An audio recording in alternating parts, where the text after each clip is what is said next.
Apprendre à résister aux opinions erronées et persévérer dans l'effort est une des forces reconnues aux femmes.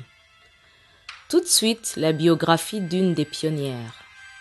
Née en 1947, Catherine Virginia Switzer étudie le journalisme à l'université de Syracuse, où elle s'entraîne au cross-country avec les hommes, car aucune équipe féminine n'existe. Ayant entendu parler de Roberta Gibb, qui a parcouru le marathon de Boston en 1966 en 3h21 et 25 secondes, mais sans être inscrite, Catherine Switzer demande à son entraîneur Arnie Briggs de la laisser courir avec lui le même marathon. Il refuse d'abord à cause des préjugés de cette époque qui estimaient que les femmes n'auraient pas assez d'endurance pour courir, que cela pourrait faire tomber leur utérus ou les masculiniserait. Il lui annonce tout de même qu'il l'aiderait dans sa démarche si elle se montre capable de courir cette distance à l'entraînement et si l'inscription d'une femme n'est pas interdite par le règlement.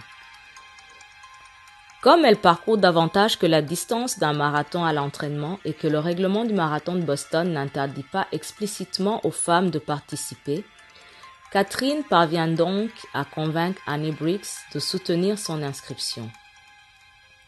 Lors de son enregistrement officiel, elle préfère utiliser les initiales de ses prénoms, K et V, K pour Catherine, V pour Virginia, qu'elle emploie déjà pour signer les articles qu'elle écrit pour le journal de l'université.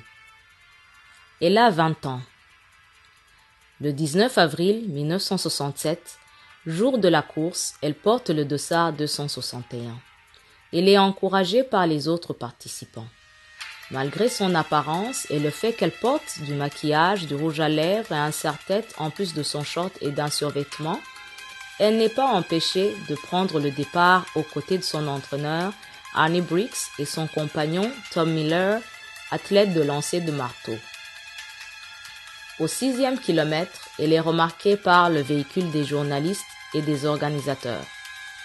L'un des organisateurs officiels, Will Clooney, ne parvient pas à l'arrêter, tandis qu'un autre, Jock Semple, tente de l'extraire de la course en la retenant et en essayant de lui arracher son dossard en lui criant « Tirez-vous de ma course et donnez-moi ces numéros ».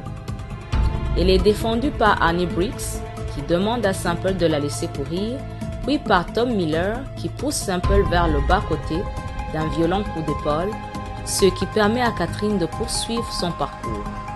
Elle achève la course avec un temps d'environ 4h20, soit 1 heure de plus que le temps effectué l'année précédente par Roberta Gibb, qui n'était pas enregistrée. Les photos de cet incident font les gros titres dans le monde entier.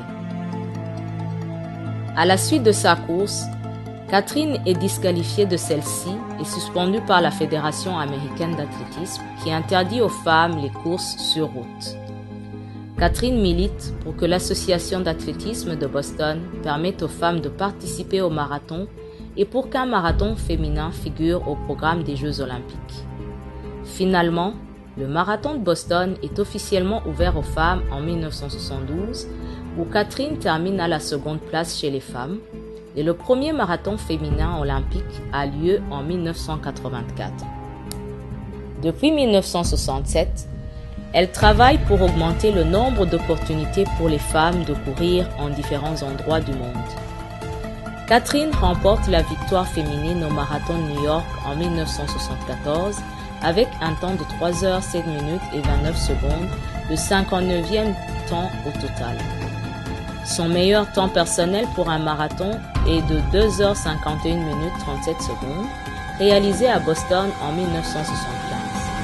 Le 17 avril 2017, à 70 ans, 50 ans après sa première participation, elle court pour la 9e fois le marathon de Boston avec le même numéro de dossard qu'en 1967 et achève sa course en 4h44 et 31 secondes. C'est son 40e marathon.